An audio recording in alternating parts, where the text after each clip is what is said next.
Hello, good day. Today I'm going to be discussing three tips, the best ones actually, to help you prepare for that stunning performance. And I'm just going to break it down. I just have less than 7 minutes to do this, and so I want to be as fast as possible. The first thing you need to do is to contextualize whatever your song is going to talk about. And the best way to do that is to imagine a story. What you're going to do at best when you're singing to an audience is a conversation. So what you want to best do is to imagine that conversation with just one person. Imagine it's in a word conversation, like talking one on one with somebody, and that's what the context is going to mean. It means that that particular song, the meaning is going to be in a conversation with the person. So let's take for instance Location by Khalid. That sounds something like, tell me your location, let's focus on communicating, cause I just need a time or place to come to. So in this context, if you're going to interpret it into a communication, like a conversation rather, it will sound something like, tell me babe, your location, let's have a conversation, a communication. I just need a timely place to come to. So, you know, in this, I'm sure probably when he was thinking of the context or the techniques to use, because what context does for you is it gives you an idea of the techniques that are best suited for the message you want to pass across.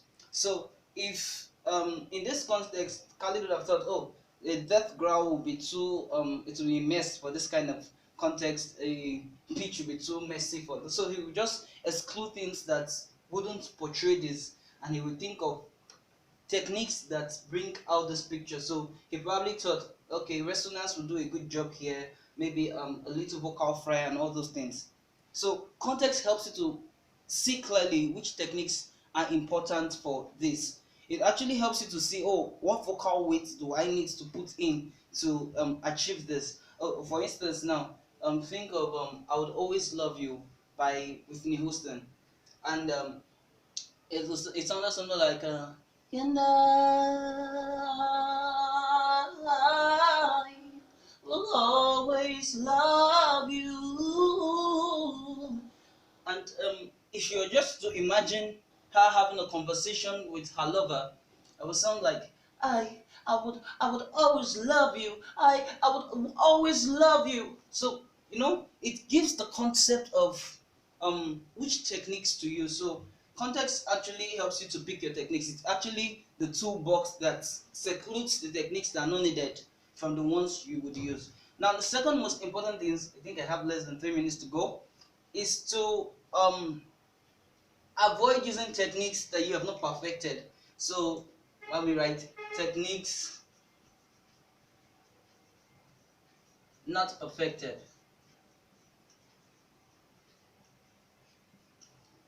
So why is this important, and why am I picking it as my number two most important tip?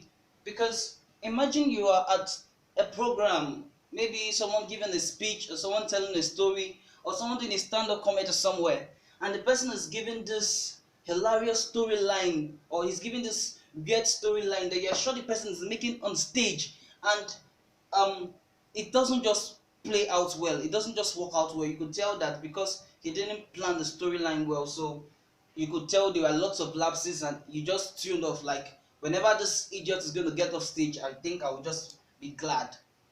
That's the same thing this is going to cost you if you use techniques you've not perfected, or if you use techniques you've not perfected on a live show or something.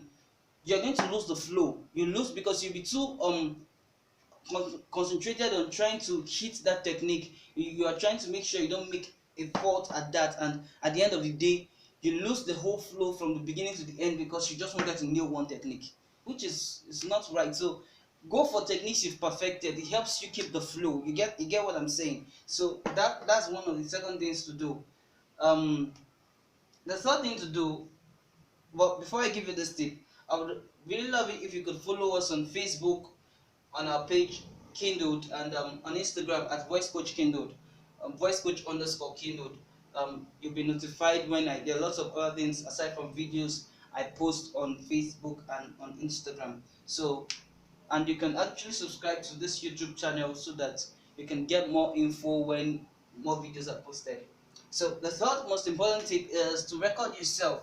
Now this can never be overemphasized. Why? Because when you record yourself, you have an idea of how you sound like. Because a lot of times we don't know how we sound like mere listening to ourselves from our ears.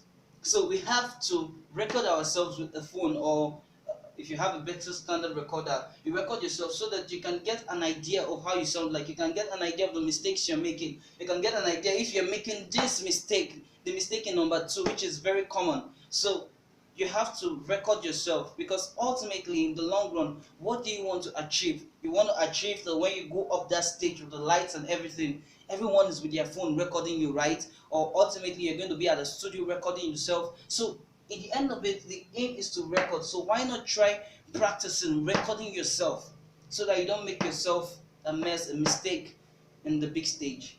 So recording can never be emphasized. You have to record yourself as often as possible. It helps you to it also gives you an avenue to give it to your friends and family or fans, to scrutinize and help you know if it's worth it. I heard that All of Me by John Legend was when he recorded it and gave it to people before he even recorded it in the studio. The record in itself, the raw material, was able to make people cry. So, if you record yourself and it sounds great without accompaniment or without anything, and if you have accompaniment while singing, good. But if you're able to record yourself and you feel you can get emotions, then it means you're good to go. It's a good sign that you're good to go. So recording is a pointer to at what level you are at your preparation. So these are my three top tips.